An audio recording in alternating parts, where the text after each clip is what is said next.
जय माता दी। मेरे सभी प्यारे दोस्तों, मैं लक्ष्मी शर्मा बड़ों को चरण स्पर्श, छोटों को प्यार और बराबर वालों को दिल से नमस्कार करती हूँ। आज आप सुनेंगे विष्णु भगवान की प्रथम अवतार की कहानी। मत्स्य अवतार भगवान विष्णु के प्रथम अवतार है। मछली के रूप में अवतार लेकर भगवान विष्णु ने एक ऋषि को सब प्रकार के जीव जंतु एकत्रित करने के लिए कहा और पृथ्वी जब जल में डूब रही थी तब मत्स्य अवतार में भगवान ने उस ऋषि की नाव की रक्षा की। इसके पश्चात ब्रह्मा ने पुनः जीवन का निर्माण किया। एक दूसरी मान्यता के अनुसार एक राक्षस ने जब वेदों को चुराकर सागर की अथाह गहराई में छुपा दिया तब भगवान विष्णु ने मत्स्य रूप धारण करके वेदों को प्राप्त किया और उन्हें पुनः स्थापित किया। एक बार ब्रह्मा जी की असावधानी के कारण एक बहुत बड़े दैत्य ने वेदों को चुरा लिया। उस दैत्य का नाम हयग्रीव था। वेदों को चुरा लिए जाने के कारण ज्ञान लुप्त हो गया। चारों ओर अज्ञानता का अंधकार फैल गया और पाप तथा अधर्म का बोलबाला हो गया। तब भगवान विष्णु ने धर्म की रक्षा के लिए मत्स्य रूप धारण करके हयग्रीव का वध किया और वेदों की रक्षा की।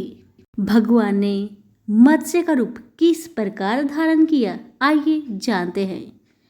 कल्पात के पूर्व एक पुण्य आत्मा राजा तप कर रहा था।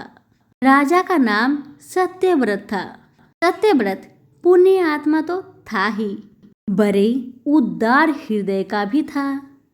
प्रभात का समय था, सूर्योदय हो चुका था। सत्यव्रत कृतमाला नदी में स्नान कर रहा था। उसने स्नान करने के पश्चात जब तर्पण के लिए अंजलि में जल लिया तो अंजलि में जल के साथ ही एक छोटी सी मछली भी आ गई। सत्यव्रत ने मछली को नदी के जल में छोड़ दिया। मछली बोली, राजन, जल के बड़े बड़े जीव छोटे छोटे जीवों को मारकर खा जाते हैं। अब से कोई बड़ा जीव मुझे भी मारकर खा जाएगा। कृपा करके मेरे प्राणों की रक्षा कीजिए। सत्यव्रत के हृदय में दया उत्पन्न हो उठी। उसने मछली को जल से भरे हुए अपने कमंडलू में डाल लिया। तभी एक आश्चर्यजनक घटना घटी। एक रात में ही मछली का शरीर इतना बढ़ गया कि कमंडलू उसके रहने के लिए छोटा पड़ने लगा। दूसरे दिन मछली सत्यव्रत से बोली, राजन, मेरे रहने के लिए कोई दूसरा स्थान ढूंढिए, क्योंकि मेरा शरीर बढ़ गया है। मुझे घूमने फिरने में बड़ा कष्ट होता है। सत्यव्रत ने मछली को कमंडलू से निकालकर पानी से भरे हुए मटके में रख दिया। जहाँ भी मछली का शरीर रात भर में ही मटके में इतना बढ़ गया कि मटका भी उसके रहने के लिए छोटा पड़ गया।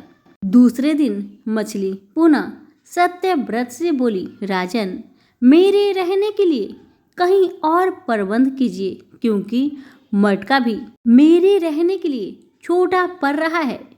तब सत्यव्रत ने मछली को निकालकर एक सरोवर में डाल दिया, किंतु सरोवर भी मछली के लिए छोटा पड़ गया।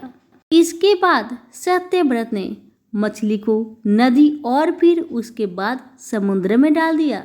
आश्चर्य है कि समुद्र में भी मछली का शरीर इतना अधिक बढ़ गया कि मछली के रहने के लिए भी वह छोटा पड़ गया। अतः मछली पुनः सत्यव्रत से बोली, राजन, यह समुद्र भी मेरे रहने के लिए उपयुक्त नहीं है। मेरे रहने के लिए व्यवस्था कहीं और कीजिए। अब तो सत्यव्रत विस्मित हो उठा। उसने आज तक ऐसी मछली कभी नहीं देखी थी। वह विस्मय भरे स्वर में बोला, मेरी बुद्धि को विस्मय के सागर में डुबो देने वाले आप कौन हैं? मत्स्य रूपधारी श्री हरि ने उत्तर दिया, राजन, हायग्रीव नामक दैत्य ने वेदों को चुरा लिया है। जगत में चारों ओर अज्ञान और अधर्म का अंधकार फैला हुआ है। मैंने हायग्रीव को मारने के लिए ही मत्स्य का रूप धारण किया है। आज से 7वें दिन पृथ्वी प्रलय के चक्र में फिर जाएगी। समुद्र उमड़ उठेगा, भयानक वृष्टि होगी, सारी पृथ्वी पानी में डूब जाएगी। जल के अतिरिक्त कहीं कुछ भी दृष्टिगोचर नहीं होगा। आपके पास एक नाव पहुंचेगी। आप सभी अनाजों और औषधियों के बीजों को लेकर सप्त ऋषियों के साथ नाव पर बैठ जाइएगा। मैं उसी समय आपको पुनः दिखाई पड़ूंगा और आपको आत्म तत्वों का ज्ञान प्रदान करूंगा। सत्यव्रत उसी दिन से श्री हरि का स्मरण करते हुए प्रलय की प्रतीक्षा करने लगे। 7वें दिन प्रलय का दृश्य उपस्थित हो उठा। समुद्र भी उमड़ कर अपनी सीमाओं से बाहर बहने लगा। भयानक वृष्टि होने लगी।